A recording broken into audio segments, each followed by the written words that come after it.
Yan, pwede ba natin batiin yung katabi natin ng magandang umaga? Yan, batiin natin. Okay, praise the Lord. Hallelujah. Palakpakan natin ang Panginoon po. Bagong tunay po. Yes, Lord, pinupuri ka namin, sinasamba. At Lord, namin po tinataas sa inyo ang aming gawain. Ang pag-aaral namin ng iyong salita o Diyos, pangunahan niyo po kami, naman niyo po kami maintindihan. Lord, ang mensahe niyo po sa amin. Salamat po sa pangalan ni Jesus. Amen. Yan po, tayo po ay magtutuloy sa ating pag-aaral dito sa Book of Romans. Sino dito ang naka-encounter na ng mga passage sa Bible na mahirap intindihin, mahirap unawain? Okay. Now, yung ating passage po this morning ay isa po sa mga mahirap intindihin, mahirap unawain.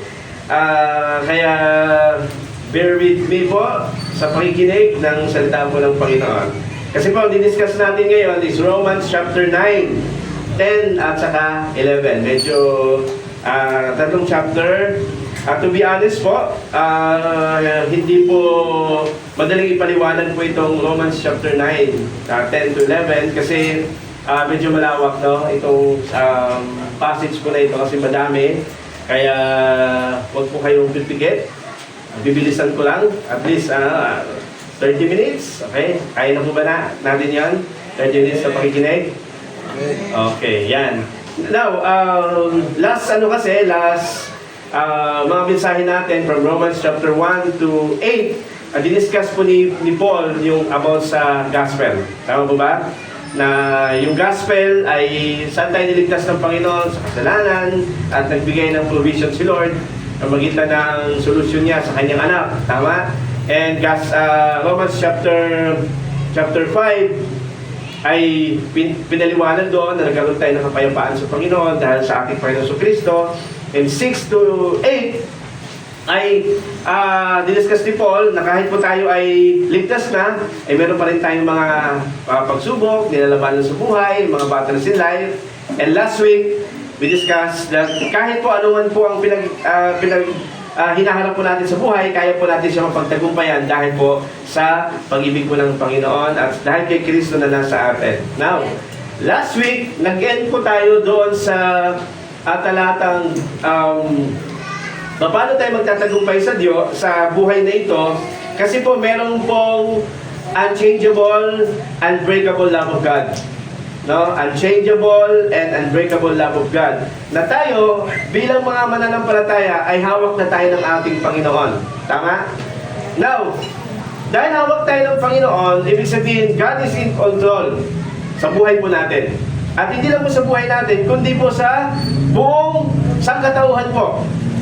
Kaya yun po yung tinatawag natin na the sovereignty of God. Na God is sovereign. Now, dito sa chapter 9 po, medyo nagkaroon po ng shifting si Paul. Kasi, diniscuss niya yung kaligtasan para sa lahat.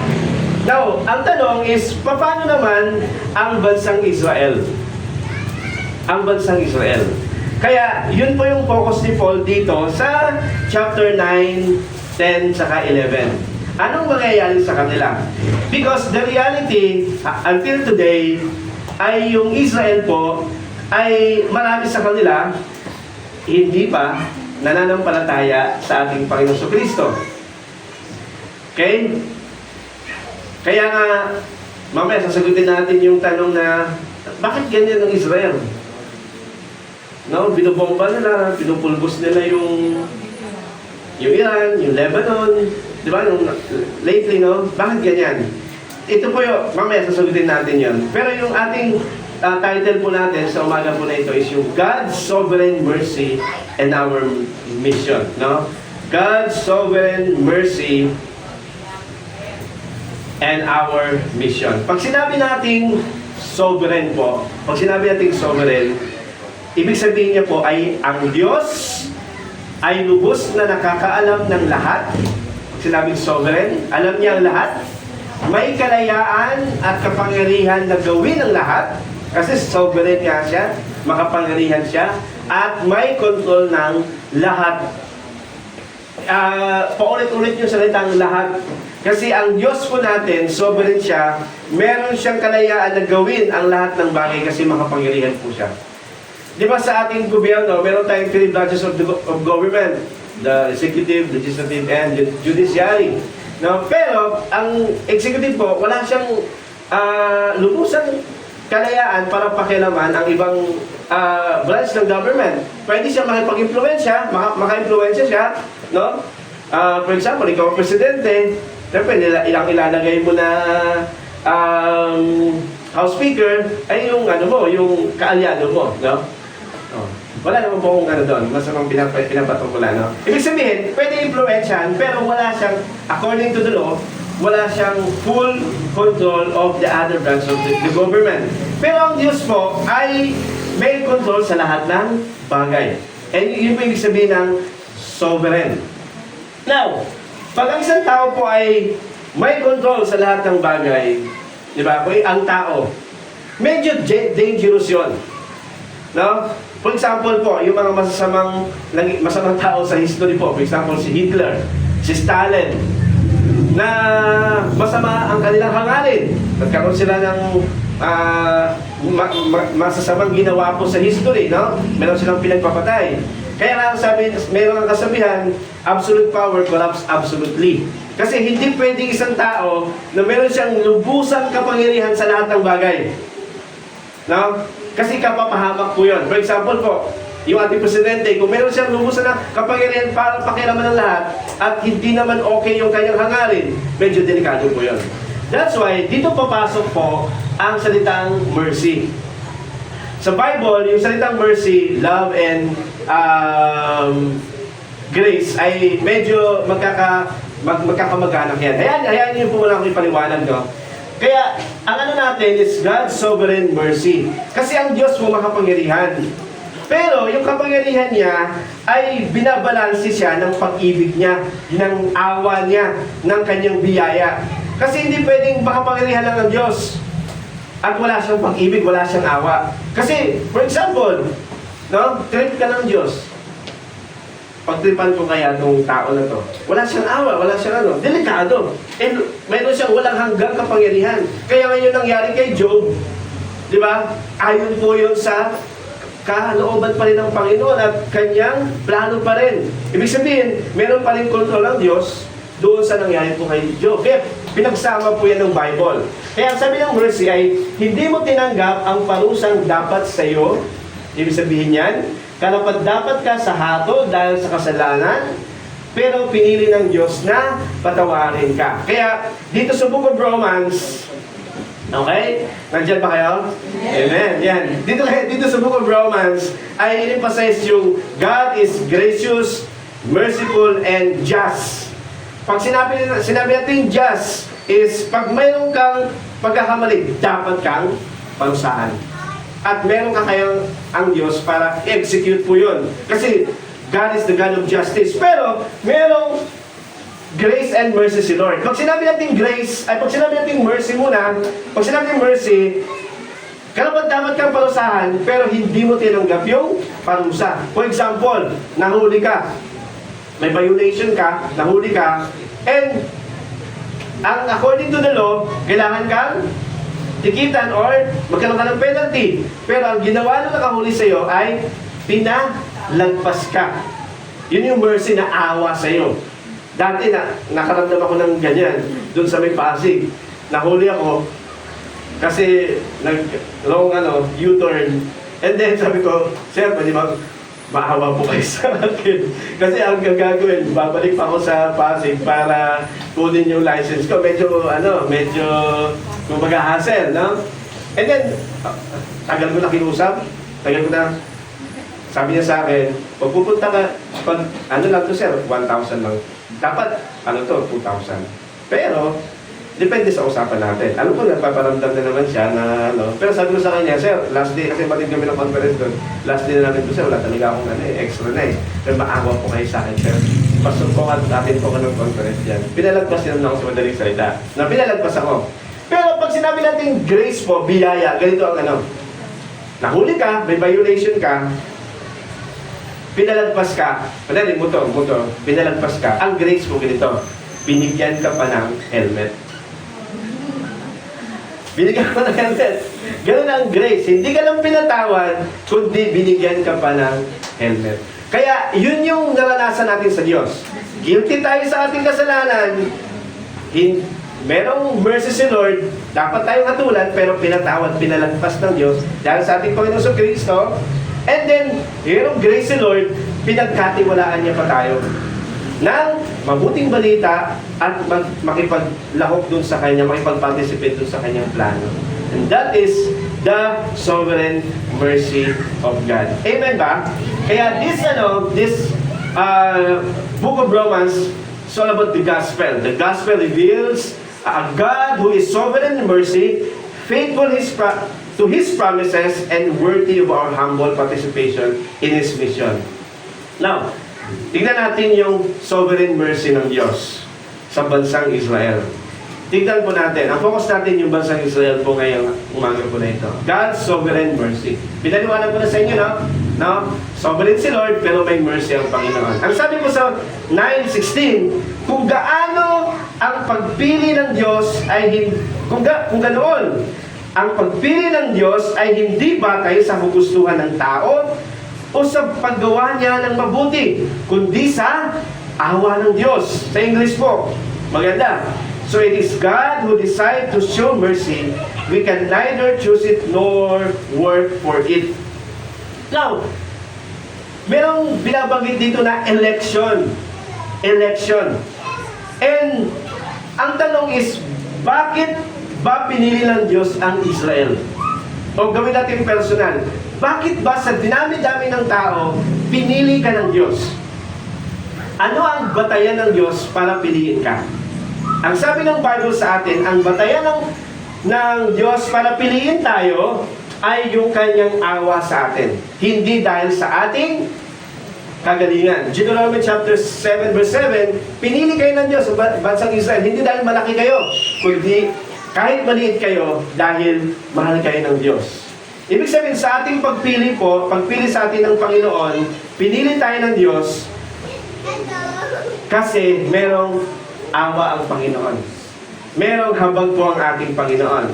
Now, tignan natin sa verse 9. Hindi ito nangangahulugan na hindi natupad ang mga pangako ng Diyos dahil hindi sila sumampalataya, sapagkat hindi naman lahat ng nagmumula kay Israel ay may tuturing na pinili ng Diyos. Ano sinasabi ng Bible sa atin? No? Ang pagpili ng Diyos sa bansang Israel ay hindi dahil sa kanila, and ang sabi din dito, hindi rin lahat ng mga nasa bansang Israel ay pinili ng Diyos. Okay, tignan natin.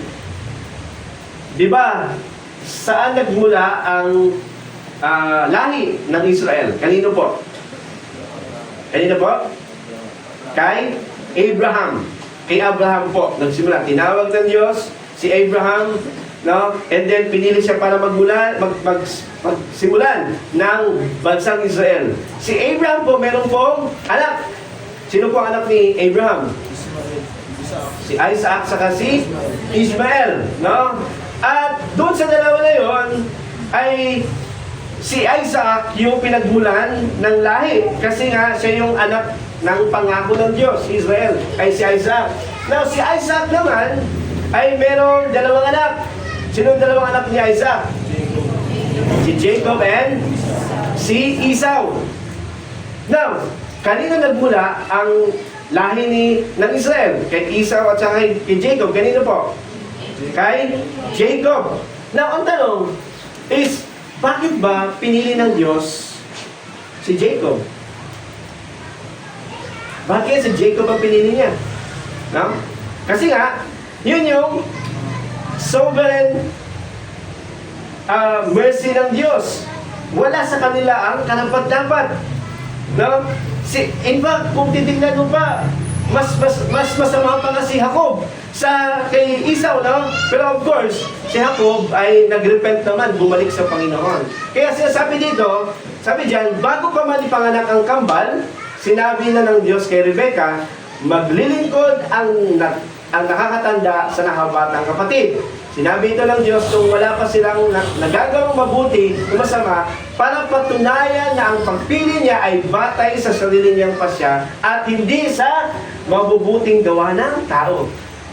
Gaya ng sinabi ng Diyos sa kasulatan, minamahal ko si Jacob pero si Esau ay hindi. No, ito po yung ito yung parang mystery.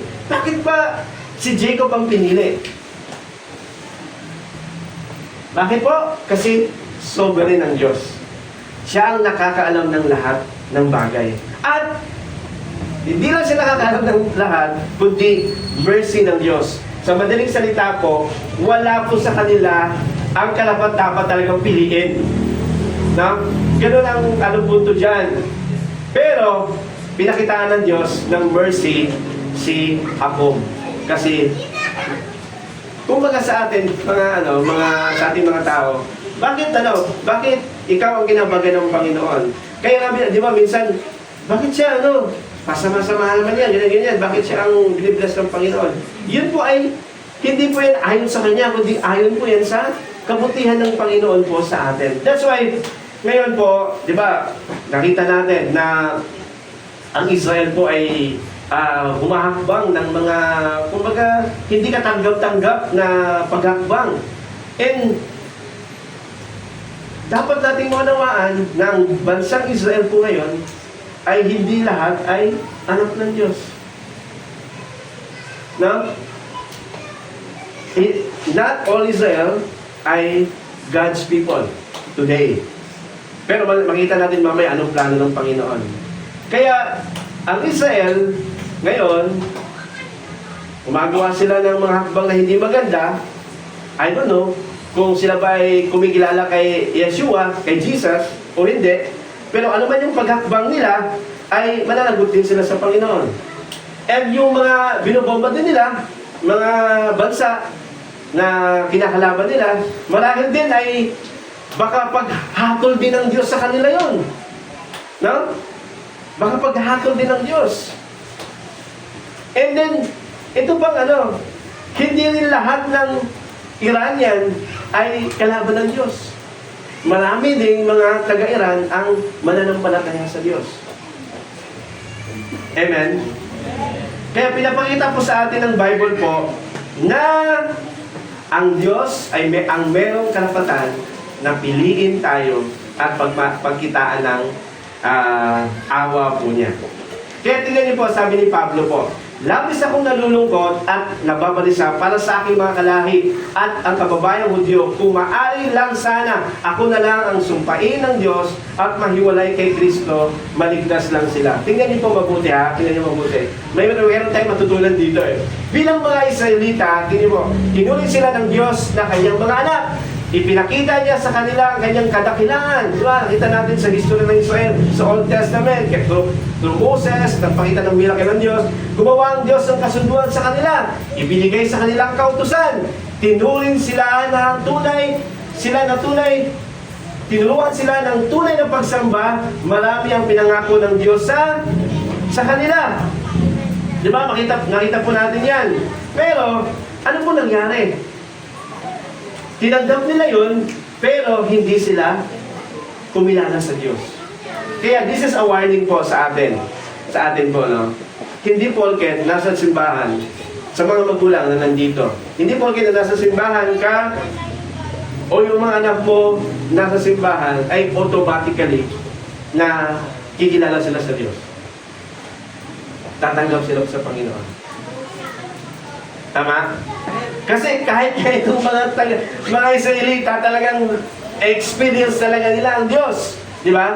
Kaya, ano ito sa atin? No? Kaya sa mga magulang, lagi nating ipanalangin ng personal yung ating mga anak na sila po, maranasan nila yung awa ng Diyos, yung habag ng Diyos sa kaligtasan po sa kanila. And paano naman po yung mga, tingnan niyo po kahit po yung mga malalayo sa Diyos, yung mga hintil, sila naman ay nakakilala sa Panginoon. Hindi rin natin masasabi na, ay, bakit yung tao na yan? Masama, no? Wala nang pag-asa yan. Hindi rin ganoon. Kasi kahit yung mga malalayo sa Diyos ay tumanggap at nakakilala sa Panginoon. Tama?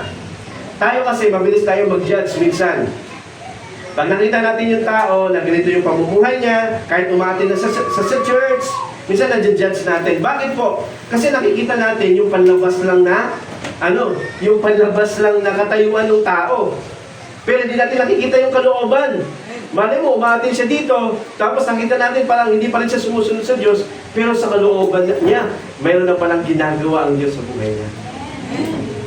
Di ba? Kaya lahat tayo kinakabagan lang ng Diyos at merong kaparaanan ng Diyos para ipakita sa Kanya yung kaligtasan ko sa Kanya.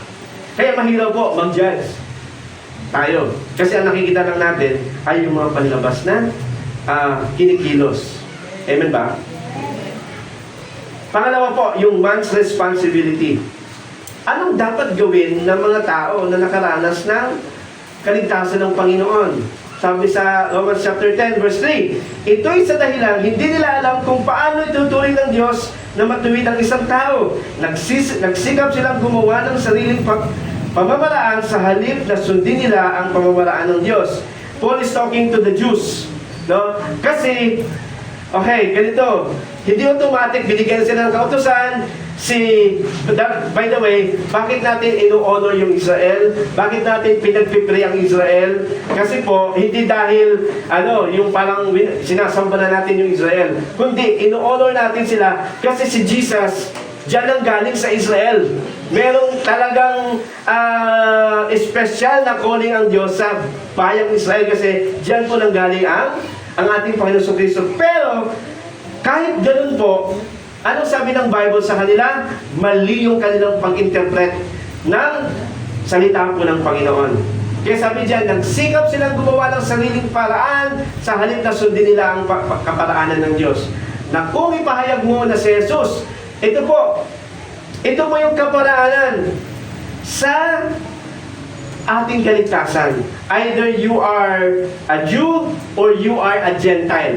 Wala pong ibang kaparaanan para maligtas ang tao. Sabi diyan, na kung ipapahayag mo na si Jesus ang Panginoon at sasampalataya ka ng buong puso na muli siyang binuhay ng Diyos, maliligtas ka. Sapagkat itinuring ng Diyos na matuwid ang taong sumasampalataya sa Kanya ng buong puso. At kung ipapahayag niya na siya'y sumasampalataya, maliligtas ka. Kumbaga sa ating context po, sa ating buhay po ngayon, either ikaw lumaki ka sa church o lumaki ka sa kasamaan dati, walang ibang kaparaanan para ikaw ay maligtas. Magitan lang ng ating pananampalataya sa ating Panginoon Kristo. Unless God show His mercy to that person, hindi yan makaranas ng kaligtasan. Pero God is so merciful, kaya tayo po ngayon ay iniligtas ng Panginoon. Amen ba? Sino po dito nakaranas na ng kaligtasan ng ating Panginoon? Amen. Praise God. Pwede ba natin palakpakan ng Panginoon? Okay, last. Nandiyan pa kayo?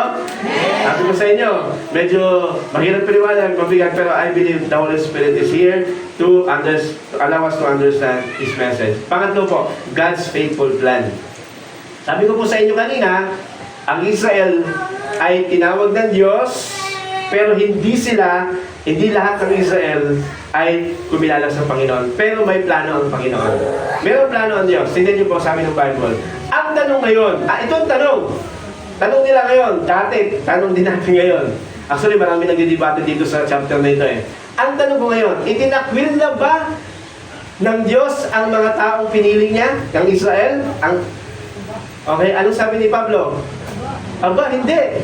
No? Medyo modern yung translation. Ako mismo isang Israelita, sabi ni Pablo, mula sa lahi ni Abraham at kabilang sa lahi ni Benjamin, hindi tinakwil ng Diyos ang kanyang mamamayan. Nasa simula pa'y pinili na niya. Why? Because pinili ng Diyos yun eh. Wala tayong doon.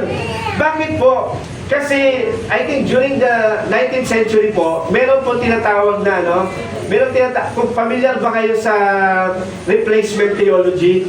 Yung replacement theology kasi, Sinasabi nila, ay yung Israel kasi, ay inalis na ng Diyos yan.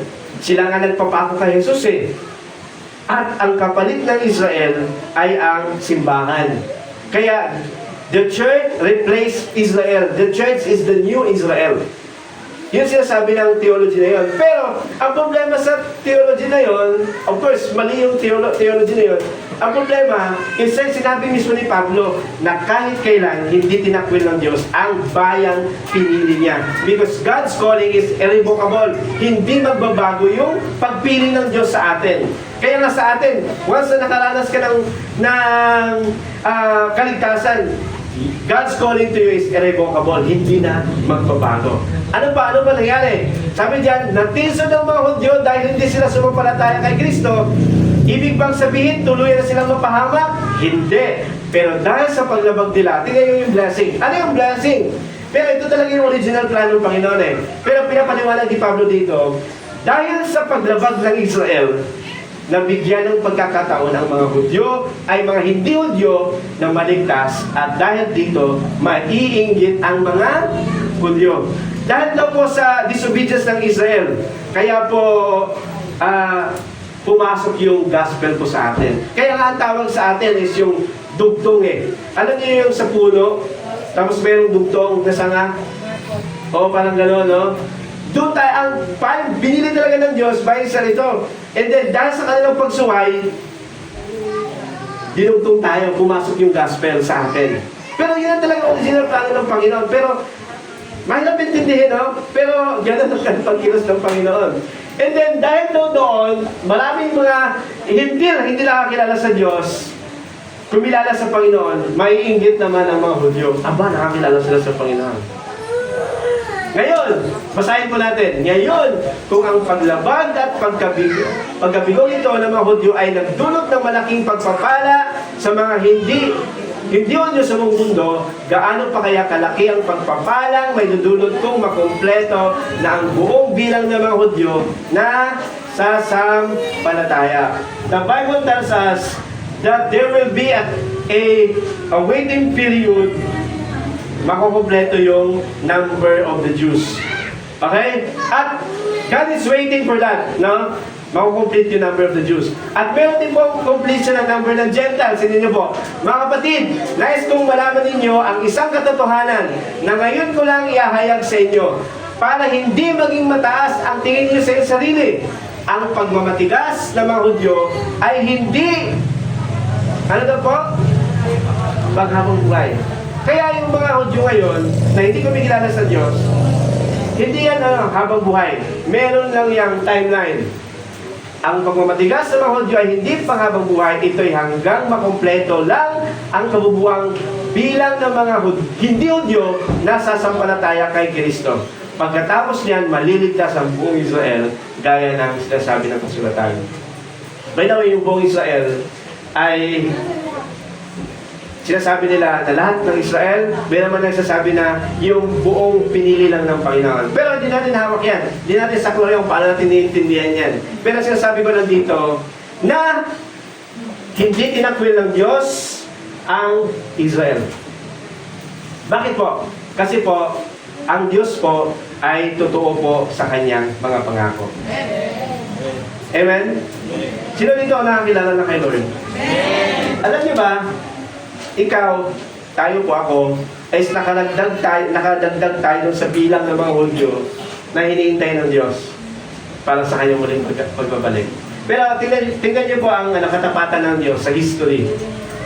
Sino dito ang familiar sa nangyari nung May 14, 1948? May 14, 1948. Ang Israel po kasi, nawala yan sa mapa. Di ba? Nawala yan sa mapa. Ang Israel dati, before 1948, sakop lang yan ng Palestine. At may hawak sa kanila, Britain. Under Britain.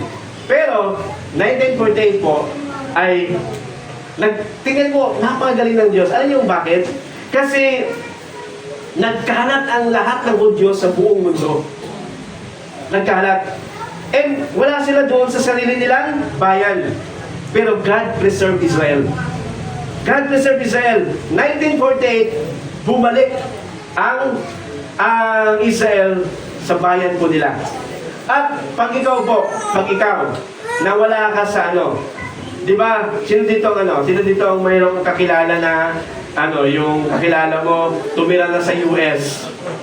Di ba? Pag tumira sa US yung kailan matagal na, hindi na yung marunong Tagalog. Di ba? Makakalimutan na yan yung mga yung salita niya, di ba? Tama po ba? Pero God preserved Israel. Alam niyo ba? God preserved the people and God preserved the language. Yung language sila. Ang tagal panahon po. 1,000 years. Bago sila makabalik. Pero God preserved Israel. God preserved the language.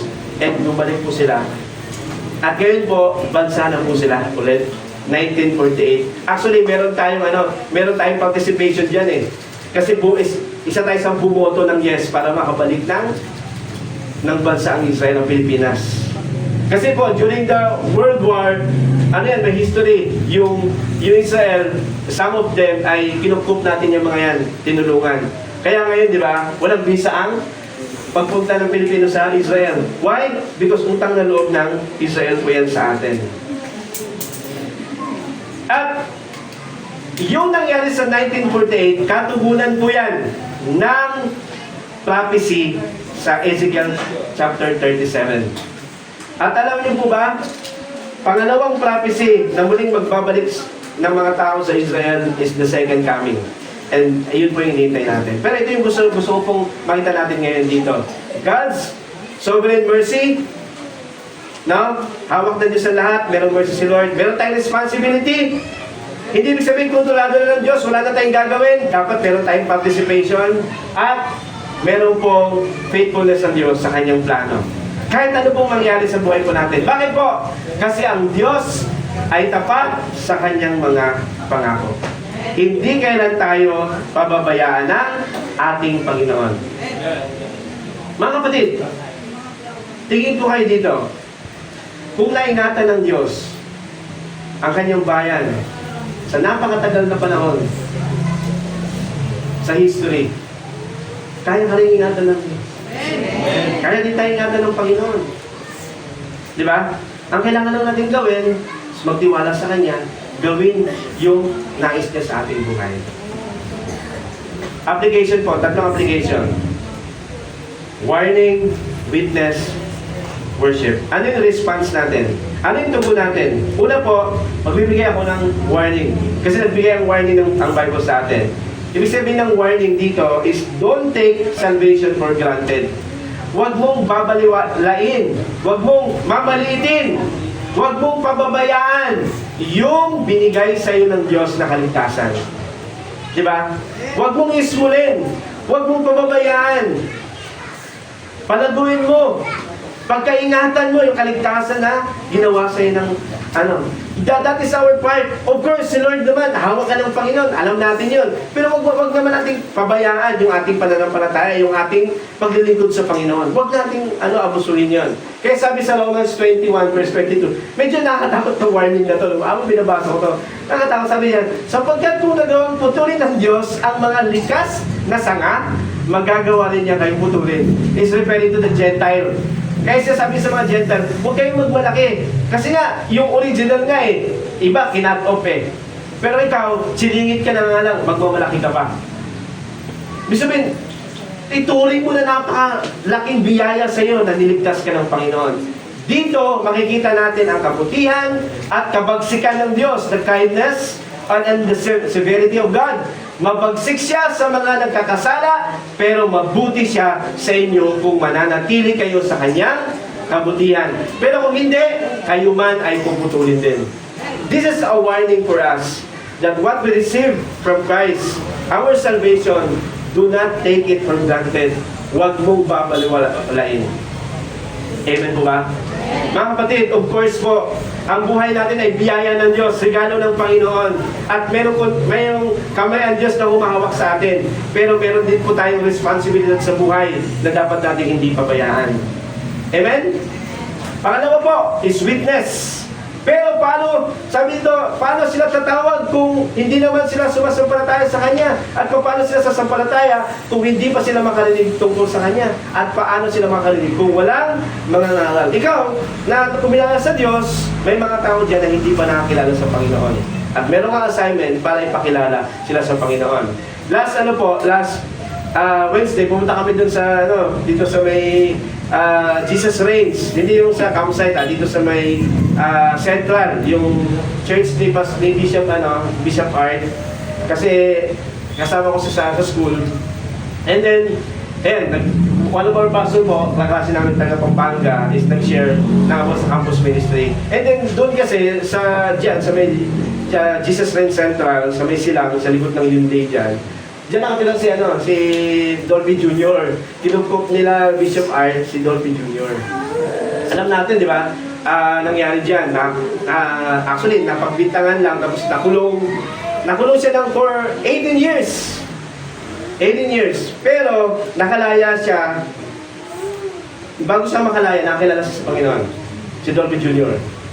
Sa magitan ng TV show, ng Brother Eddie. Tinanggap niya ang Panginoon. Grabe nga po, yung buhay niya, sabi actually, na-meet naman namin siya, di lang kami nakapagpa-picture doon sa mga nakaraan. And, yung buhay niya, drug addict, talagang sabi nga niya, sa lahat ng addict, matindi siya kasi yung inuwin yung sa kanya, yung talagang namamalat daw yung balat niya. Pinanood ko kasi nung kahapon yung testimony niya And then, isa lang sa nakakapag-touch sa testimony niya is nung lumaya siya, dala niya yung gospel, pupunta siya sa nanay niya, sinera niya yung nanay niya. At ginawa niya, siyempre tatay niya buhay pa, that time, sobrang busy ng tatay niya, si Dolphy. Pero gumawa siya ng paraan para makaparinig ng salita ng Diyos yung tatay niya. In-invite niya, dinner, pero hindi pala dinner, gawain. Ang daming umatin. Tapos, akala, sabi ng tatay niya, hindi ako pupunta. Pero, God's mercy, sovereign mercy, pumunta yung tatay niya, si Dolphy. At nung sakto sa pag-upo, nagalit yung tatay niya, pag dito mo dinala, kala ko ba, kainan? Hindi, umupo ka lang. Pagka-upo, sakto siya naman tinawag para mag-testimony. At nung nagsalita siya sa harapan, si Dolphy Sr., tumakbo, niyakap siya. Sabi ng tatay niya, buti na lang dinala mo ko dito. Isama mo yung iba mong kapatid. At nakita daw niya na yung tatay niya is tumanggap sa Panginoon. Umiiyak habang nagpipray na bago mamatay, no? Kaya, what is our responsibility? Is to witness what we have experienced to God. Tama ba? Hindi natin problema yung, sino ba yung mga pinili ng Diyos? Ay, ayaw kong share yan. Kasi parang hindi yan ang pinili ng Diyos. Ayaw. Kasi merong ganun yung nalala ko dati, merong pastor, kausap ko, sabi niya, huwag na tayo humayo, huwag na tayong mag-share. Kasi alam naman ng Diyos kung sino pinili niya. Of course, alam ng Diyos yan. Pero inutusan tayo ng Panginoon para makapag-participate doon sa plano niyang kaligtasan. At malay mo, isa sa pupuntahan mo, pinili ng Diyos at makakilala sa Panginoon. Hindi natin trabaho mag-isip yun. Sinong pinili ng Diyos, sinong ganito. Di natin trabaho yun. Ang isipin natin, sundin natin yung utos ng ating Panginoon. Amen po ba? Amen. And lastly po is worship. Paul ended with this worship verse. Sabi niya, dahil napakalawak ng kapangyarihan ng Diyos, sabi ni Paul, inano ko sa English na, sabi nito, oh, how great are God's riches and wisdom and knowledge. How impossible it is for us to understand His decision and His ways. Tayo, ang layo natin doon sa kaisipan ng Diyos. For who can know the Lord's thought? Sino mo makakalam kung sino yung pinili ng Diyos? Who knows enough to give Him advice? Wala. Kasi He's sovereign. Mayroon sa kalayaan na gawin lahat. And who has given Him so much that He needs to pay it back? For everything comes from Him and exists by His power and is intended for His glory. All glory to Him forever. Hindi ba natin maintindihan, hindi ba natin saklaw kung ano yung isip ng Diyos, yung plano ng Diyos sa atin, mag-end pa rin tayo sa pagsamba sa Panginoon. Unang-una, personally, kasi pinili tayo ng Diyos. Pangalawa, merong plano ang Diyos sa kaligtasan sa lahat ng tao. Pangatlo, hawak ng Diyos ng kanyang katapatan ang ating buhay. Kaya naman hindi tayo mag-aalala sa buhay na ito kasi merong Diyos na sovereign, makapangyarihan, at the same time, loving, merciful, and gracious God. Amen ba? Pwede ba natin palakpakan ng Panginoon? Praise the Lord. Hallelujah. Lord, thank you po sa umaga na ito. Thank you, Lord. I pray, may your Holy Spirit continually to make us understand, Lord, this message. In Jesus' name, amen and amen. Glory to you, Lord. Palakpakan natin ng Panginoon. Salamat po.